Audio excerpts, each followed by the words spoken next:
Мен қарап шыққанда Конституцияның 9-шы бабы ғой деймін. Сонда бірінші бабында мемлекеттік тіл қазақ тілі деп нүкте қойылып тұрып, астын сызып жазып тастаған екен. Ол өте орынды, ол жақсы. Енді өзге тілдерді білу керек, бірақ өз тілімізді құрметтеу осыдан басталады.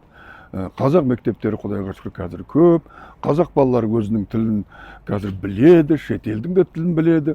Қазіргі біздің ұрпағымыз қазақ, орыс, ағылшын тілінде сайрап отыр. Бірақ негізгі өзінің қаны қазақ тілді меніңше ұмытпайды, және оларға өрбітетініне мына Конституция кепіл. Өйткені заң жүзінде мемлекеттік тіл қазақ тілі деп нүкте қойылып қойған. Ар жағындағы жаңағы түсіндірмелерінің бәрі ол жағдайға байланысты, саяси жағдайға байланысты. Көп ұлттық мемлекет болғаннан кейін басқа елдердің тілінде кемсітпеу деген сияқты. Әрине, оларда қазақ тілін білетіндер өте көп олардың ішінде. Ол бәрі біліп жатса құба-құп. Енді өз ұлтымыздың ішінде өз тілін білмеуі ұяттау нәрсе екенін осы заңның бабы айтып тұр.